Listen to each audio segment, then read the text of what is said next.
യേശു ക്രിസ്തുവിൽ എത്രയും സ്നേഹം നിറഞ്ഞവരെ, ഇന്ന് നാം വിശുദ്ധ പൗലോസ് അപ്പോസ്തലൻ്റെ മാനസാന്തര തിരുനാളാണ് സാഘോഷം കൊണ്ടാടുന്നത്. ദൈവം കാരുണ്യവാനാണെന്നും ആ കാരുണ്യം എല്ലാ മനുഷ്യർക്കും വേണ്ടിയുള്ളതാണെന്നും ഏറെ പ്രത്യേകിച്ച് ഏറ്റവും വലിയ പാപികൾക്ക് വേണ്ടിയുള്ളതാണെന്നും നമ്മെ ഓർമ്മപ്പെടുത്തുന്ന ഒരു തിരുനാളാണ് പൗലോസ് അപ്പോസ്തലൻ്റെ മാനസാന്തര തിരുനാൾ. ക്രിസ്തുവിനെയും ക്രിസ്തുവിൽ വിശ്വസിക്കുന്നവരെയും പീഡിപ്പിക്കുകയും കൊല്ലുകയും ഇറങ്ങിത്തിരിച്ച് ഏറ്റവും വലിയ പാപിയായ ഒരു മനുഷ്യനായിരുന്നു സാവുൾ എന്ന ഈ മനുഷ്യൻ.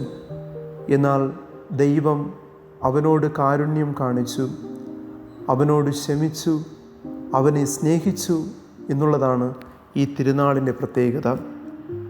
കരുണയുടെ അപ്പോസ്തല എന്നറിയപ്പെടുന്ന വിശുദ്ധ ഫൗസ്റ്റീന തൻ്റെ ഡയറി കുറിപ്പിൽ കരുണയെക്കുറിച്ച് എഴുതി ചേർത്തിരിക്കുന്ന ഇപ്രകാരമാണ്: ഏറ്റവും വലിയ പാപിക്കാണ് എൻ്റെ കാരുണ്യത്തിൽ ശരണപ്പെടുന്നതിനുള്ള ഏറ്റവും വലിയ അവകാശം.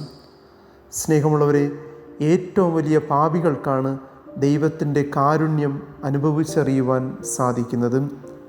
വിശുദ്ധ പൗലോസ് അപ്പോസ്തലൻ്റെ മാനസാന്തരത്തെക്കുറിച്ച് നാം ചിന്തിക്കുമ്പോൾ വിശുദ്ധ പൗലോസ് മാനസാന്തരത്തിന് വേണ്ടിയോ ദൈവത്തിങ്കലേക്ക് തിരികെ പോകുന്നതിന് വേണ്ടിയോ പ്രാർത്ഥിച്ചതായിട്ടോ ആഗ്രഹിച്ചതായിട്ടോ നമുക്ക് കാണുവാൻ സാധിക്കുന്നില്ല. പിന്നെ എങ്ങനെയാണ് അദ്ദേഹത്തിന് മാനസാന്തരം സംഭവിച്ചത്? ഇദ്ദേഹം ക്രൈസ്തവരെയും ക്രിസ്തുവിൽ വിശ്വസിക്കുന്ന എല്ലാവരെയും പീഡിപ്പിക്കുമ്പോൾ അവരൊക്കെ ഒരുപക്ഷെ മുട്ടിന്മേലായിരുന്നു കൊണ്ട് ദൈവത്തോട് പ്രാർത്ഥിച്ചിട്ടുണ്ടാകാം, ഇദ്ദേഹത്തിന് മാനസാന്തരം ഉണ്ടാകണമേ എന്ന്. എങ്കിൽ പ്രിയമുള്ളവരെ, മാനസാന്തരം അതൊരു ദൈവീക പ്രവൃത്തിയാണ്, അതൊരു മാനുഷിക പ്രവൃത്തിയല്ല. മാനസാന്തരം പ്രാർത്ഥനയുടെ ഫലമാണ്. ക്രൈസ്തവരെല്ലാവരും ഒരുമിച്ച് ദൈവത്തോട് കരഞ്ഞു പ്രാർത്ഥിച്ചതുകൊണ്ടായിരിക്കാം സാവുൾ പൗലോസായി മാനസാന്തരപ്പെട്ടത്. അതാണ് വിശുദ്ധ ഫൗസ്റ്റീന കരുണയുടെ സന്ദേശത്തിൽ ഇപ്രകാരം പറഞ്ഞു വയ്ക്കുന്നത്: തനിക്ക് ഏറ്റവും പ്രിയപ്പെട്ട പ്രാർത്ഥന പാപികളുടെ മാനസാന്തരത്തിന് വേണ്ടിയുള്ള പ്രാർത്ഥനയാണെന്ന് യേശു വെളിപ്പെടുത്തിയതായി പറയപ്പെടുന്നുണ്ട്. അതേ സ്നേഹമുള്ളവരെ, നാമും പല ആവശ്യങ്ങൾക്ക് വേണ്ടി പല രീതിയിൽ പ്രാർത്ഥിക്കുന്നവരാണ്. ദൈവത്തിന് മുൻപിലെ ഏറ്റവും വലിയ പ്രാർത്ഥന പാപികളുടെ മാനസാന്തരത്തിന് വേണ്ടിയുള്ള പ്രാർത്ഥനയാണ്.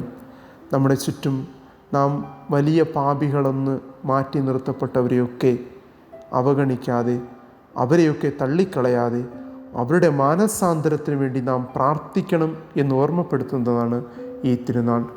രണ്ടാമതായിട്ട്, മാനസാന്തരം എന്ന് പറയുമ്പോൾ പെട്ടെന്ന് ഒരു ദിവസം സംഭവിക്കുകയും അന്ന് തന്നെ അവസാനിക്കേണ്ട ഒന്നുമല്ല, മറിച്ച് ഇത് ജീവിതത്തിൽ ഉടനീളം നടക്കേണ്ട ഒരു പ്രക്രിയയാണ്. ജീവൻ്റെ ശ്വാസം മുതൽ അവസാനം വരെ നടക്കേണ്ട ഒരു പ്രക്രിയയാണ്. വിശുദ്ധ പൗലോസ് അപ്പോസ്തലൻ ഡമാസ്കസിലേക്കുള്ള യാത്രയിൽ അദ്ദേഹത്തിന് മാനസാന്തരം ഉണ്ടായെങ്കിൽ അവിടെ വെച്ച് അദ്ദേഹത്തിന് മാനസാന്തരം അവസാനിക്കുന്നില്ല. യഥാർത്ഥത്തിൽ ഇത് അദ്ദേഹത്തിൻ്റെ ജീവിതത്തിലെ മാനസാന്തരത്തിൻ്റെ ആരംഭമായിരുന്നു. ഇവിടെ നിന്ന് മാനസാന്തരത്തിൻ്റെ ജീവിതം അല്ലെങ്കിൽ പ്രക്രിയ ആരംഭിച്ച് അദ്ദേഹത്തിൻ്റെ ജീവൻ്റെ അവസാന ശ്വാസം വരെ അദ്ദേഹം ഈ മാനസാന്തരത്തിൻ്റെ പ്രക്രിയയിലൂടെ കടന്നു പോവുകയായിരുന്നു.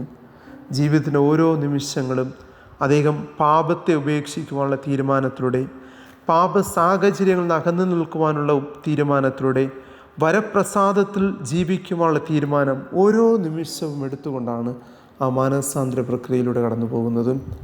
സ്നേഹമുള്ളവർ, നമ്മുടെയും ജീവിതത്തിൽ നാമും ഈ മാനസാന്തരത്തിൻ്റെ പ്രക്രിയയിലൂടെ കടന്നു പോകുന്നവരാണ്. ജീവൻ്റെ അവസാന ശ്വാസം വരെ നാം എല്ലാവരും ഈ പ്രക്രിയയിലാണ്. ആയതിനാൽ ഓരോ നിമിഷവും നാം മാനസാന്തരത്തിലാണ്.